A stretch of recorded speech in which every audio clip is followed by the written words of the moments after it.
Para continuarmos com o Seminário Internacional Direitos Humanos Sociais e Relações de Trabalho, convidamos neste momento para a composição da mesa Suas Excelências, o senhor ministro Cláudio Mascarenhas Brandão, do Tribunal Superior do Trabalho e diretor do Cefast.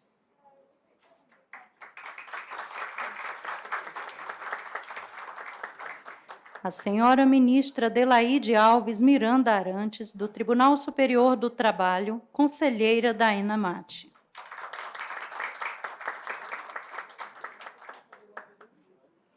Neste momento, fará uso da palavra Sua Excelência, o senhor ministro Cláudio Mascarenhas Brandão.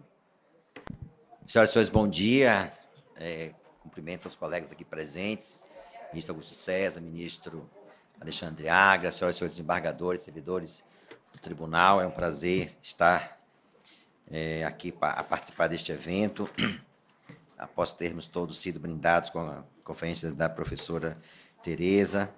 Temos agora a honra, eu tenho a honra de estar aqui a intermediar a mesa com a minha querida amiga, colega nossa da casa, ministra Adelaide Miranda Arantes, cuja presença, para mim, é muito gratificante e, repito, motivo de honra, por ver em Sua Excelência uma representante das mais qualificadas do universo feminino desta corte e também do direito do trabalho em nosso país.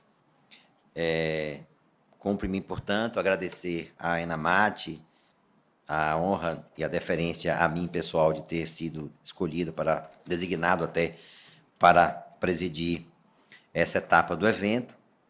E quero fazer aqui uma síntese do currículo da nossa querida ministra Adelaide, porque se fosse eu aqui discorrer sobre todas as suas qualidades e a sua versatilidade, certamente tomaria o tempo, o restante da manhã e certamente o tempo de todo o evento. Apenas vou resumir, se me permite, Sua Excelência, para destacar, além da sua condição, claro, de ministra desta corte e atual ouvidora do Tribunal e também do Conselho Superior, também integra o Conselho Consultivo da ENAMAT, mestre em Direito pela UNB, atua também como pesquisadora do Grupo de Pesquisa, Trabalho, Constituição e Cidadania, da UNB e do CNPq. Tem também atuação na linha de pesquisa Direito, Estado e Constituição, desta feita no programa de pós-graduação em Direito da Universidade Federal de Goiás.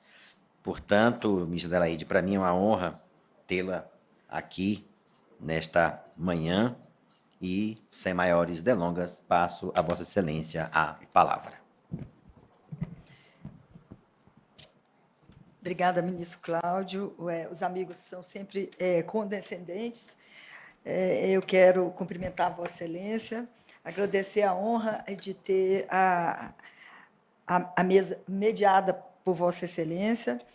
Quero cumprimentar o nosso presidente do TST e do CSJT, ministro Lélio Bentes Correia, ministro Maurício Godinho Delgado, que teve que sair, que é o nosso reitor. Falei que agora estamos autorizados a chamá-lo de reitor, né?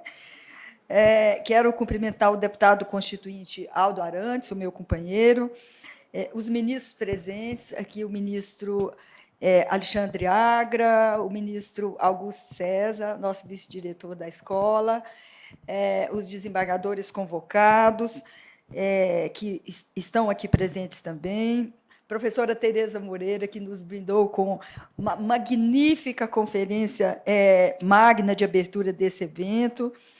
Quero cumprimentar a juíza Lorena Colnago, o desembargador Franzé, e também aos nossos servidores da ENAMAT, que são os grandes responsáveis por esse evento, que é o Bruno, a Gislane e a Cristiane. Cumprimento ainda o meu professor subprocurador do Trabalho, Ricardo Brito Pereira, que é meu professor da UNB, que nos dá a honra de estar presente aqui. Quero parabenizar a Inamate, o ministro Godinho, o ministro Augusto César, pela escolha do tema Direitos Humanos Sociais e Relações do Trabalho. Muito importante e oportuno. A relevância de todos os temas deste seminário, todos muito relevantes. Acaba de chegar a nossa palestrante, a nossa colega juíza Bárbara Ferrito, do Rio de Janeiro, bem-vinda. Eu quero aqui, nesse espaço pedir vênia para fazer um registro sobre as importantes realizações da agenda institucional do TST em apenas 46 dias de gestão, sob a presidência do ministro Lélio Bentes Correia. Dentre essas ações da maior relevância, eu selecionei 5 para destacar aqui. Assinatura do Pacto Nacional do Judiciário pela Equidade Racial, firmado com o Supremo Tribunal Federal e o Conselho Nacional de Justiça. Participação do TST no seminário Mulheres na Justiça, Novos Rumos da Resolução CNJ 255 de 2018, com o lançamento da campanha de iniciativa mundial da ONU, que é a campanha 21 Dias de Ativismo pelo Fim da Violência contra a Mulher. Terceiro, realização do Seminário Nacional Simone André Diniz. O ministro Lélio Bentes atendeu com a realização desse seminário, recomendação da Corte Interamericana de Direitos Humanos ao Brasil, após julgar e condenar o país em razão da discriminação racial no mercado de trabalho. Evento com mais de 1.900 inscritos. Publicação do ato conjunto TST-CSJT-GP número 85, de 11/11 de 2022, alinhado à meta 9 do Poder Judiciário, integrado à Agenda 2030 para o Desenvolvimento Sustentável da ONU ao Poder Judiciário. Nesta ação, o presidente Lélio Bentes Correia criou o grupo de trabalho em estudos de gênero, raça e equidade. E, por último, nesse registro, importante evento que será realizado em 7/12, intitulado Estratégias e Ações para o Enfrentamento e o Combate ao Tráfico de Pessoas, com a conferência de Kari Johnston, vice-diretora e diretora do Escritório Norte-Americano de Monitoramento e Combate ao Tráfico de Pessoas. Parabéns, ministro Lélio Bentes Correia. Obrigada, ministro Augusto César, ministro Maurício Godinho, pelo convite para discorrer sobre esse tema, que, na realidade, ele faz parte da minha vida e do meu trabalho, o combate a todas as formas de desigualdades. É exigência do Estado democrático de direito avançar rumo à igualdade plena. A desigualdade crescente, e eu registro aqui que o Brasil é um dos países mais desiguais do mundo, ela é um entrave, um obstáculo à plena cidadania e à consolidação da democracia plena, que é preconizada na Constituição Federal de 1988. Eu quero agora pedir licença ao ministro Cláudio. A professora Tereza foi muito elegante ao dizer que não gostaria de deixar o ministro Roberto sozinho na mesa, mas eu vou pedir licença para não ser tão elegante quanto a professora Tereza, e falar da tribuna. Só registrar aqui os cumprimentos ao nosso presidente, ministro Lélio. Eu não havia saudado no início da minha fala. Presidente, bom dia. Antes de mais nada, seja bem-vindo aqui mais uma vez ao nosso seminário, e registro aqui o agradecimento pelo convite feito, também a Inamate, por estar aqui a presidir esta mesa. Eu quero agradecer o apoio da Inamate, porque, quando eu vim hoje testar aqui, eu falei, podia ter uma plataformazinha assim, para eu não ficar escondida atrás, e providenciaram, né? Então, eu quero ainda cumprimentar o meu querido amigo e ouvidor da 18ª Região, juiz Platão de Azevedo Filho, que está aqui também nos prestigiando. E com esse cumprimento, eu cumprimento a todos os magistrados, colegas, servidores do meu Tribunal Regional da 18ª Região. Eu trouxe alguns slides e com muitos dados, E confesso que alguns deles eu vou passar, né, mas não vou discorrer sobre todos os dados, porque nós temos aqui o tempo. Eu pedi ao ministro Cláudio para me dar um tempo aqui de 30 minutos, porque nós estamos um pouco atrasados com o nosso evento, e eu, como conselheira, né, do Conselho, integrando o Conselho Consultivo da Inamate, eu tenho que contribuir aqui com o Bruno para que os trabalhos não atrasem tantos, né? Temos que ouvir a juíza Bárbara. Qual foi o tema atribuído a mim? Direitos antidiscriminatórios trabalhistas e a questão de gênero. Num primeiro momento, eu fiquei pensando assim, mas eu vou falar só sobre discriminação de gênero? Parece que limita, né? Mas quando eu fui pesquisar e preparar o tema, eu vi que realmente ele teria que ser dividido, né? Dividido comigo e com a Bárbara, porque é um tema muito abrangente. A discriminação, enquanto questão geral, é muito abrangente. E eu falo primeiro da discriminação da mulher no trabalho no Brasil. E trago aqui um retrato, que eu diria um retrato, como parte introdutória desta minha fala. As mulheres ocupam 38% dos cargos de liderança, de acordo com essa fonte que eu cito aí. Nas profissões do topo, mulheres recebem 33% menos que os homens pelo mesmo trabalho. E as mulheres têm uma grande dificuldade de permanência contínua no mercado, promoções e evoluções na carreira. Um exemplo disso foi a situação das mulheres agora, a situação de empregabilidade das mulheres, a dificuldade de empregabilidade das mulheres no mercado agora com a pandemia. O judiciário é composto pela maioria de magistrados do sexo masculino. Apenas 38% são do sexo feminino. A realidade na Justiça do Trabalho, de acordo com o próprio diagnóstico do CNJ, que é a fonte que eu trago, a situação da Justiça do Trabalho é um pouco melhor no sentido da composição de homens e mulheres, mas esse dado é um dado geral do Judiciário. Na Justiça do Trabalho, nós temos 11 dos 24 TRTs presididos por mulheres, mas eu coloco aqui uma observação, que as nossas eleições para o presidente, elas seguem o critério de antiguidade, né? Então, não é propriamente uma conquista das mulheres o fato de 11 tribunais serem presididos por mulheres. Falo também do longo caminho, dos avanços que nós já conseguimos, mas o longo caminho que ainda resta a percorrer.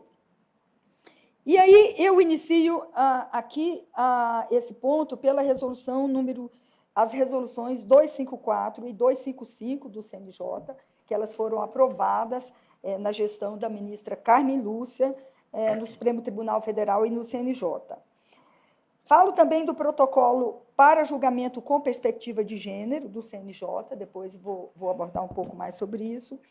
Do ato TST número 454 de 2019, que é o Programa de Incentivo à Participação Feminina no TST. Do ato conjunto 85/2022, que cria o grupo de trabalho em estudos de gênero, raça e equidade, na gestão do ministro Lélio. Atuação do Ministério Público, quando se fala de luta pela igualdade, não se pode esquecer, né, do trabalho do Ministério Público. E, no mesmo sentido, atuação de entidades da sociedade civil, de movimentos sociais e de entes associativos, né? Existe todo um movimento na sociedade, no Brasil e no mundo, com vistas ao implemento da igualdade. Falo também de desafios que eu chamo aqui de desafios permanentes e enfrentamento. Um deles, a cultura patriarcal, que é herança da sociedade escravocrata, o machismo estrutural e institucional que nós enfrentamos, as várias formas de violência no trabalho. Temos agora, inclusive, a Convenção da OIT 190, né, pendente de ratificação pelo Brasil, o assédio moral, o assédio sexual, agora ainda mais o assédio eleitoral, a discriminação à maternidade. A mulher sofre muita discriminação, principalmente no setor privado, no mercado do setor privado, em razão da maternidade. Agora temos também, professora Tereza, a discriminação algorítmica, né? Que também é uma forma de discriminação da mulher. As diversas jornadas de trabalho, eu já muito deixei de falar dupla jornada, porque considero que as mulheres não têm só dupla jornada, né? Ela tem várias jornadas. Inclusive as modalidades sem remuneração, que é atribuída à mulher, né? E nesse ponto, eu quero aqui fazer uma observação, que existe uma narrativa da não discriminação de gênero no trabalho, né? Isso é uma minimização da existência de discriminação, principalmente em postos mais elevados. Eu afirmo que são versões utópicas de não discriminação da mulher, que são diversos estudos, pesquisas, publicações nacionais e internacionais da OIT destinadas a compreender e a combater a discriminação de gênero. Então, ela não é uma utopia, ela é uma narrativa falsa. Eu tenho outros dados que eu trouxe aqui, que eu vou falar apenas, que não estão aí no slide. As mulheres trabalham 7 horas e meia a mais que os homens. É um dado da PNAD de 2015. 54% dos trabalhadores subocupados são mulheres, jornada inferior a 40 horas, né? O Brasil é um dos 6 países do mundo em que os executivos ganham 50% a mais do que as executivas. Estamos falando de CEO, né? E as mulheres deveriam ganhar, olha esse dado que interessante, acho que os homens não vão gostar muito. As mulheres deveriam ganhar 11% a mais que os homens, se considerado o nível educacional, experiência e produtividade. E essa estatística é da Organização Internacional do Trabalho. Tá? E esses dados eu trago, inclusive, aqui adicionalmente, que não estão aí nos slides, para que nós possamos perceber, né, que a discriminação contra a mulher, tanto no trabalho quanto no dia a dia, ela realmente existe, né? E ressalto também a igualdade como um direito fundamental. E aí eu trago um trecho do preâmbulo da Constituição Federal de 88, aproveitando aqui a presença do deputado constituinte Aldo Arantes, né, que é um dos que firmou a Constituição de 88, e leio em aspas: instituir um Estado democrático destinado a assegurar o exercício dos direitos sociais e individuais, a liberdade, a segurança, o bem-estar, o desenvolvimento, a igualdade e a justiça como valores supremos de uma sociedade fraterna, pluralistas e sem preconceitos. A importância da nossa Constituição Federal Cidadã de 88. E trago aqui também para a nossa reflexão a igualdade no Estado democrático de direito. O Estado democrático de direito, ele pressupõe a participação igualitária na Constituição Federal de 88. Não preciso proferir a leitura, porque são dispositivos que todo o público aqui conhece, mas me refiro ao artigo 1º, inciso 4, ao artigo 5º, inciso 1, e ao artigo 7º, inciso 30, da nossa Constituição Federal, de promoção da igualdade. E enfatizo ainda que a República Federativa tem como fundamentos a cidadania, a dignidade da pessoa humana e o pluralismo político, igualdade de oportunidades às representantes de mais da metade da população. Eu, às vezes, falo que é uma situação que só Freud explica, né?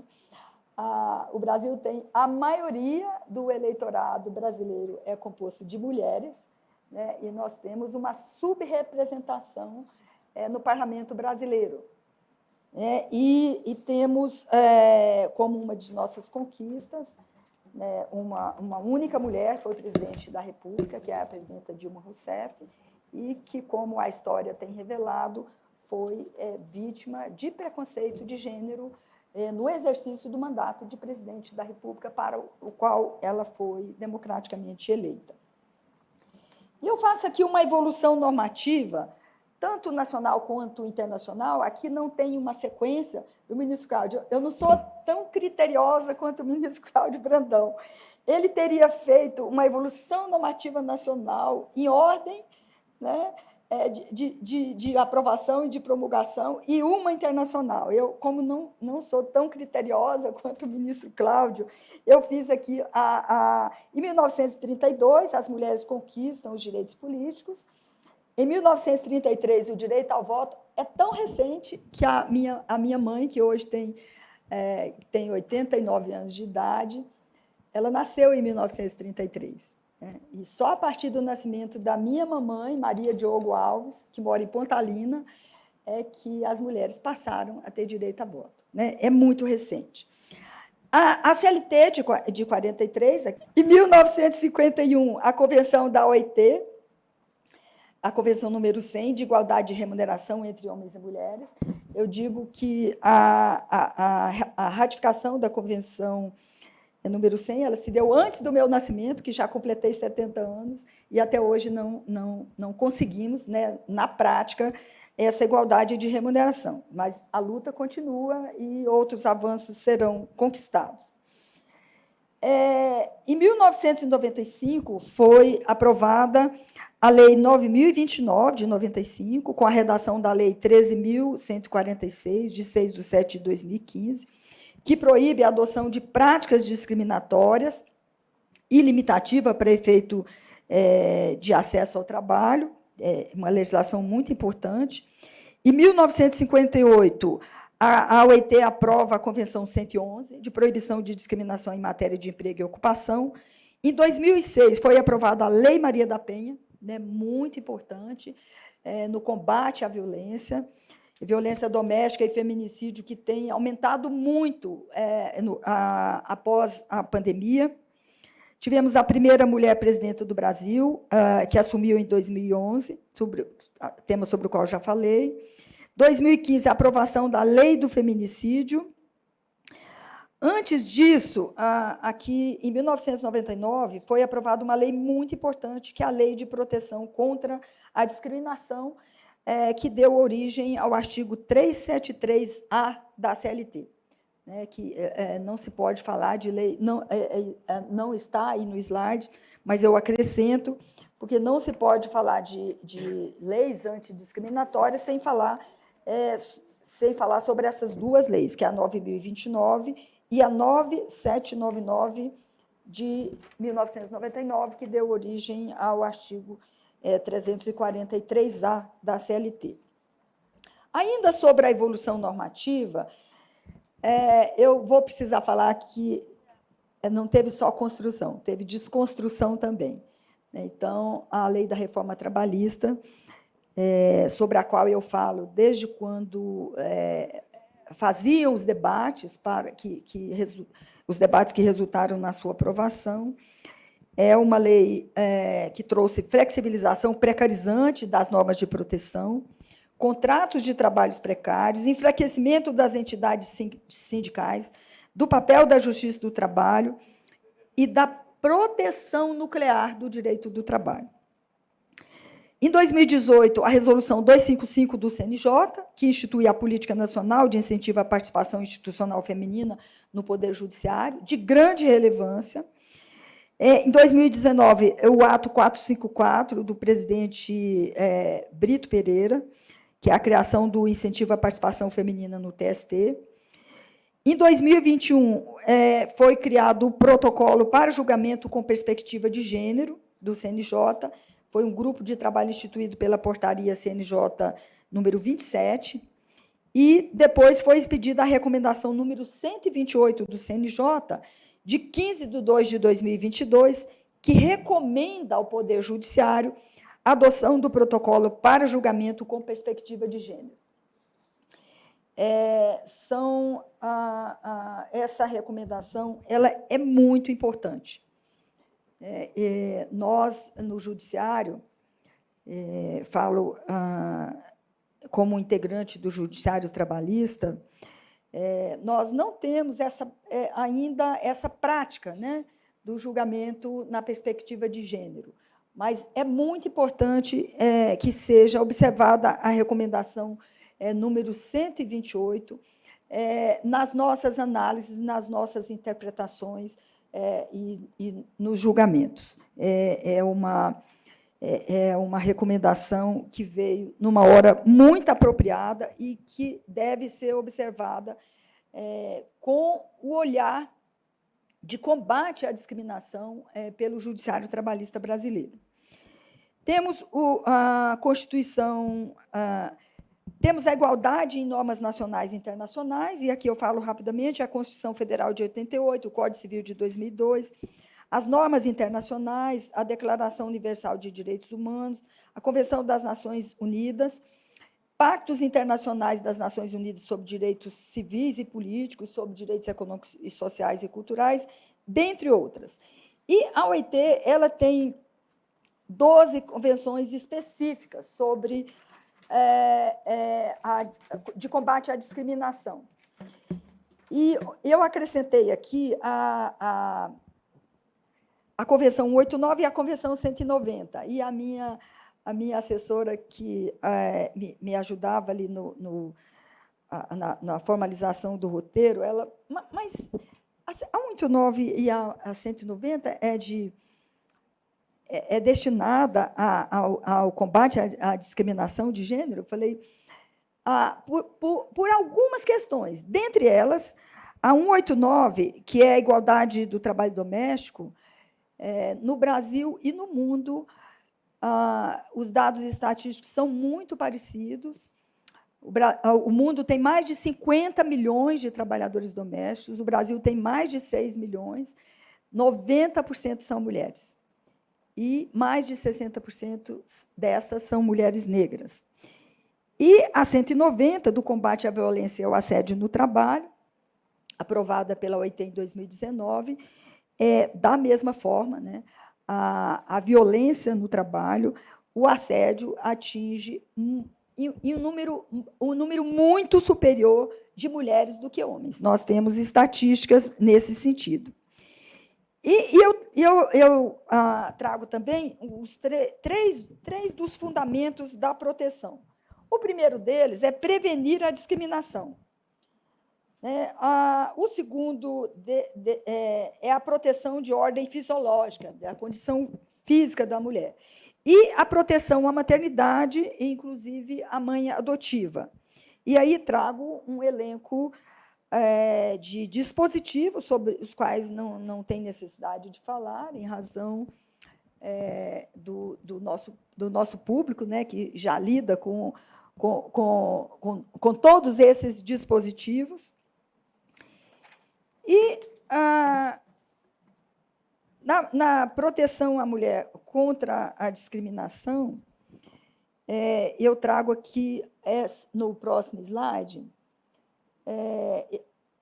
que eu achei interessante, o artigo 1º da Lei 9.029, de 95. Né? É proibida a adoção de qualquer prática discriminatória e limitadora para efeito de acesso à relação de emprego e de sua manutenção por motivo de sexo, origem, raça, cor, estado civil, situação familiar, deficiência, reabilitação profissional, idade, entre outros.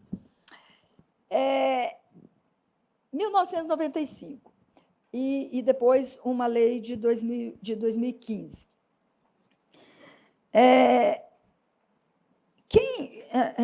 Quem é adepto da utopia, da não discriminação da mulher, mas é necessário uma lei que seja tão clara e tão taxativa, né, de combate à discriminação?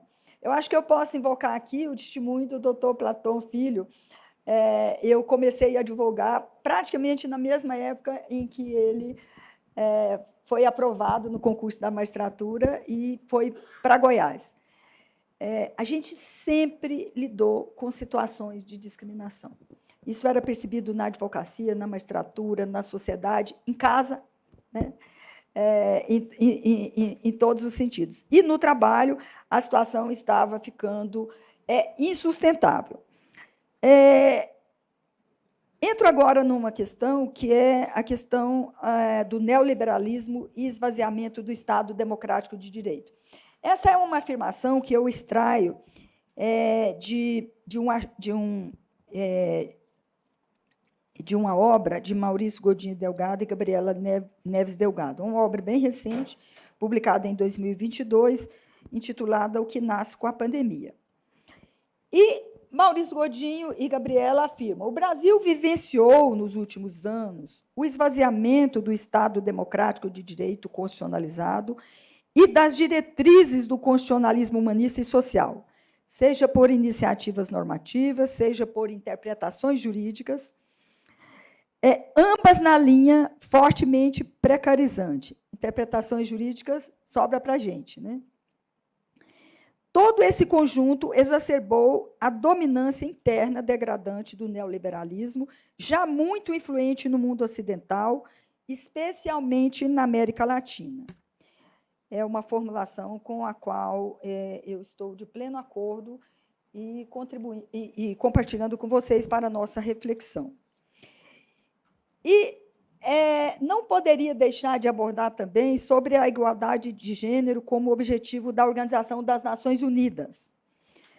Objetivo de Desenvolvimento Sustentável, número 5 da Agenda 2030, é igualdade de gênero. Alcançar a igualdade de gênero e empoderar todas as mulheres e meninas. E a meta 5.1, acabar com todas as formas de discriminação contra todas as mulheres e meninas em todas as partes.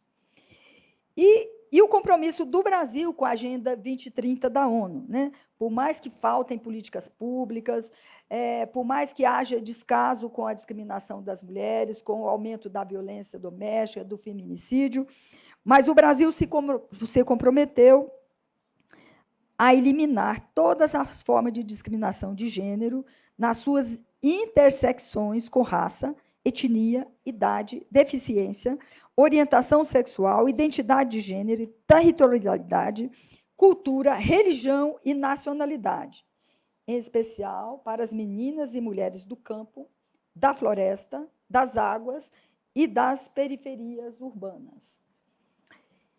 E agora, encerrada essa parte, eu vou falar um pouco, né, de um assunto que nos incomoda um pouco, né, que é sobre o sistema de justiça, né, especificamente o sistema de justiça trabalhista, o qual integro, e igualdade. E enfatizar que é essencial uma mudança de mentalidade dos aplicadores das normas inerentes aos direitos fundamentais. Observação pelo intérprete do disposto no artigo 5º da Lei de Introdução às Normas do Direito Brasileiro, todos nós sabemos, mas é sempre bom lembrar, né? Na aplicação da lei, o juiz atenderá aos fins sociais a que ela se dirige e às exigências do bem comum. Interpretação à luz da Constituição, das normas internacionais e a proteção, que é razão de ser do direito do trabalho. Construção de novos paradigmas nos julgamentos que envolvem discriminações. Adoção do protocolo para julgamento com perspectiva de gênero do CNJ. E um ponto que eu considero muito importante, adoção do controle da convencionalidade na forma da Resolução 123 do CNJ, que recomenda aos órgãos do Poder Judiciário brasileiro a observância dos tratados e convenções internacionais de direitos humanos e o uso da jurisprudência da Corte Interamericana de Direitos Humanos. Trata-se da Recomendação 123, de 7 de janeiro de 2022, uma grande conquista, né, rumo ao combate, ao combate a qualquer forma de discriminação. E eu aproveito aqui para dizer que tem um livro sobre o controle, uma importante obra sobre o controle da convencionalidade trabalhista, que é do juiz Platão Teixeira de Azevedo Filho, que foi juiz convocado da ENAMAT, que tem uma farta obra publicada sobre a aplicação das normas internacionais. E Valério de Oliveira Mazzuoli, né, que é o nosso internacionalista de renome nacional e internacional, que tem obras sobre o controle da convencionalidade, e participou também do grupo de trabalho do CNJ, que resultou na publicação da recomendação número 123, que eu considero que são pontos muito importantes. E eu trago aqui uma reflexão da ministra Kátia Magalhães Arruda, na obra Direito Constitucional do Trabalho e Eficácia e Impacto no Modelo Neoliberal. Essa obra da ministra Kátia tem o prefácio do professor Paulo Bonavides, e foi a partir da dissertação de mestrado da ministra Kátia Magalhães Arruda. Ela afirma: é essencial que haja uma mudança de mentalidade nos aplicadores das normas inerentes aos direitos fundamentais, visto que a interpretação formal do direito e a aplicação estática da lei não são condutas compatíveis com o papel do judiciário como representante de um poder constitucional. Estou de pleno acordo com a afirmativa da ministra Kátia Magalhães Arruda e trago para nossa reflexão. Trago também uma afirmação de Noêmia Porto, né, que é juíza de trabalho, foi presidente da ANAMATRA, na obra Direitos Sociais em Tempos de Pandemia, publicada em 2020. Afirma Noêmia: o respeito à igualdade, à diversidade, é um desafio social e jurídico. O Poder Judiciário tem um papel constitucional muito importante a ser desempenhado, considerando os primados que decorrem do Estado democrático de direito. Isso deve significar, na prática, uma lógica hermenêutica orientadora que possa considerar a diferença de gênero na análise dos casos concretos que se apresentem à discussão judiciária. Fecho aspas. Também muito importante para a nossa reflexão como julgadores. E trago, por fim, aqui, já quase concluindo, pedindo mais 5 minutinhos para o nosso mediador de mesa. Vossa Excelência me pediu para eu controlar o tempo. E continuo pedindo. Discriminação de gênero nas decisões do TST. Eu trouxe aqui para compartilhar com vocês diversas obras importantes nesse tema, mas, inclusive, publicado pela OIT, obra da Raquel Betti, da doutora Paula Cantelli, desembargadora Paula Cantelli, do Oscar Croce, do Firmino Lima, né? E um artigo também escrito por mim e pela Maria Cecília de Almeida Lemos, sobre desafios para a efetividade do direito à igualdade e à não discriminação. Mas o que eu quero compartilhar mesmo com vocês aqui, em razão do tempo, um artigo que foi de uma obra coordenada pela professora Rebeca Lemos Igreja, que é da UNB, que foi minha professora no mestrado, e do Camilo Negri, que também foi meu professor, em que o ministro Maurício Godinho e Gabriela Neves Delgado, eles escrevem um artigo, As Declarações de Direito da OIT e sua repercussão na missão de justiça social do Poder Judiciário Trabalhista. Ministro Maurício e professora Gabriela, eles fazem um estudo, uma pesquisa na jurisprudência do Tribunal Superior do Trabalho e afirmam, não vou ler a conclusão toda, aqui em razão do tempo, mas o levantamento jurisprudencial foi realizado a partir de site oficial do TST. No campo da regulação judicial trabalhista, constatou-se, consideradas as limitações da pesquisa, que as declarações de direito da OIT não são frequentemente reconhecidas como padrão normativo vinculante a subsidiar as decisões judiciais em temas de direitos humanos, direito internacional e direito constitucional do trabalho, sendo sua aplicação ainda um desafio para o TST. E eu passo esse desafio da pesquisa do ministro Maurício para a Enamate e para o ministro Lélio Mendes Correia, como presidente do Tribunal Superior do Trabalho. Porque a minha pesquisa de mestrado, eu pesquisei também decisões do TST, e a minha pesquisa de mestrado foi sobre... eu pesquisei na jurisprudência do TST, decisões que aplicam o trabalho decente como programa da Organização Internacional do Trabalho. O resultado não foi muito bom, professora Tereza. Né? Existem muito poucas decisões do Tribunal Superior do Trabalho que trazem na sua fundamentação o trabalho decente da Organização Internacional do Trabalho. Eu quero aqui, então, já concluindo, eu fiz também uma pesquisa rápida, só para informação, na jurisprudência do Tribunal Superior do Trabalho, sobre essa questão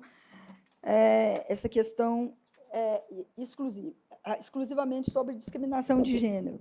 E vou falar muito rapidamente, essa decisão do local de amamentação nos shopping centers, ela foi recentemente uniformizada na SDI1, um voto de relatoria do ministro Alberto, que era um processo da segunda turma, no qual eu votei quando integrava a segunda turma. É uma discussão e foi vencedora, e é muito importante do ponto de vista das mulheres.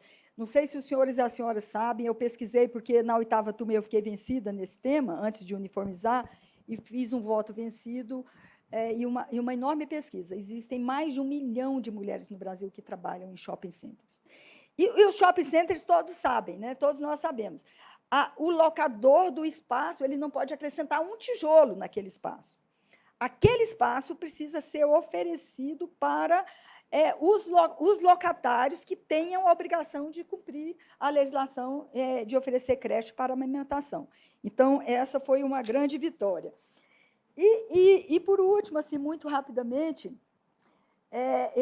essa adesão bem recente, agora do dia 8/11, da 8ª turma do TST, de condenação de uma empresa, esse processo é de minha relatoria, eu fiz a fundamentação com base na recomendação do CNJ, de decisão na perspectiva de gênero. Ministro Alexandre, eu e o ministro Aloysio, na composição, né, ministro Alexandre? O ministro Alexandre está bem lembrado. 2015, né? Essa da despedida da mulher foi bastante interessante. Ministro Alexandre se lembra, porque também está bem recente. O marido e a mulher trabalhavam numa academia. E o marido teve uma discussão muito acirrada com o proprietário da academia, com o titular da academia, e ele, no final da discussão, ele falou que ele estava demitido, tudo bem, né?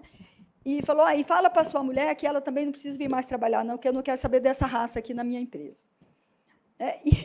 E foi procedida a despedida da mulher dessa forma. Né? Mas como a mulher não existe, ela não tem CPF, ela não tem identidade, né? Ela não está registrada lá, ela não é uma trabalhadora. Como é que ela vai ser despedida assim, com um recado desses, através do marido? Né? Então, é muito importante que nós possamos passar a ter esse olhar na perspectiva do combate à discriminação. Já avancei muito meu tempo, o ministro Cláudio, como ele é muito objetivo, ele já está olhando no relógio. Quero agradecer muito, agradecer a cada um e a cada uma que nos assiste aqui, tanto presencialmente quanto no formato virtual, e dizer que foi uma honra enorme e que esse tema, o convite para eu discorrer sobre esse tema, na realidade, foi para mim um presente e uma oportunidade. Muito obrigada.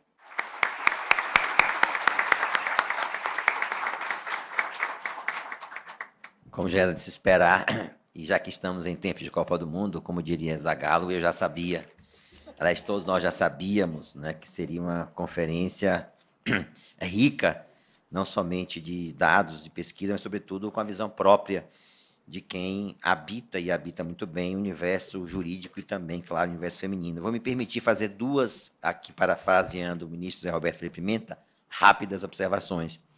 Eu quero chamar a atenção para um tema importante, aí falo para os homens, a questão do machismo estrutural. Nós precisamos cuidar disso no nosso cotidiano.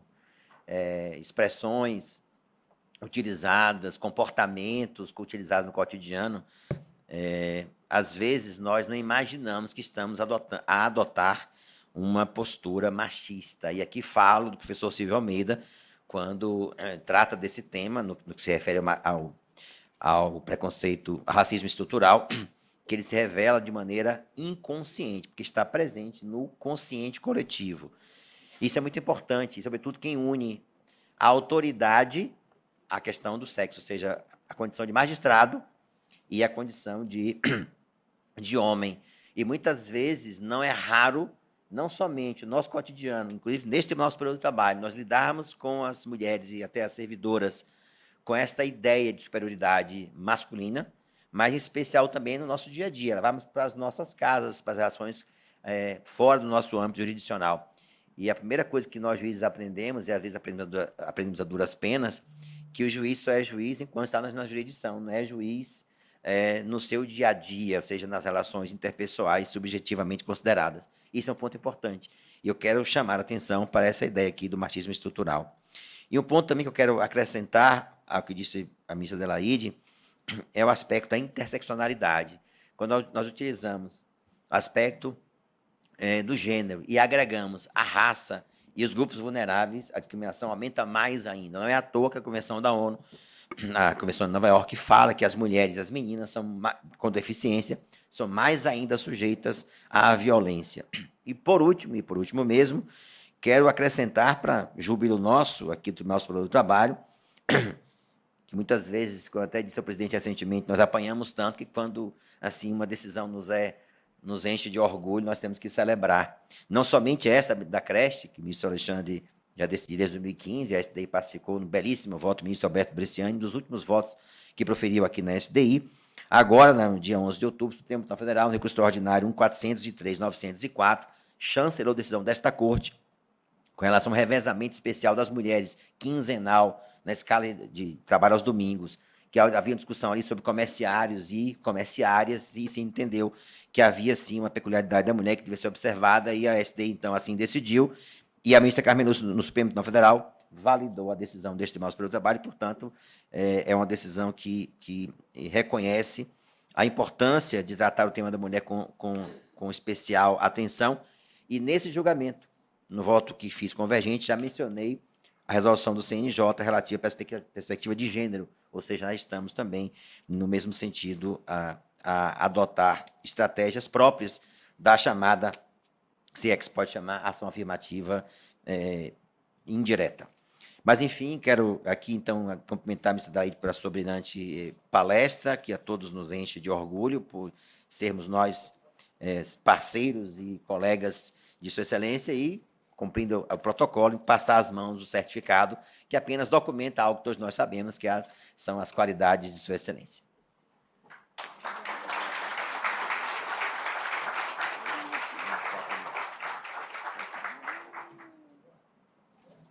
Enfim, agora dando seguimento ao evento, eu declaro aqui encerrada esta mesa e devolvo a palavra ao cerimonial para que possa, então, as atividades terem prosseguimento. Com a devida autorização, agradecemos em nome da organização a participação de Sua Excelência, o senhor ministro Cláudio Mascarenhas Brandão. Agradecemos às autoridades presentes e demais participantes.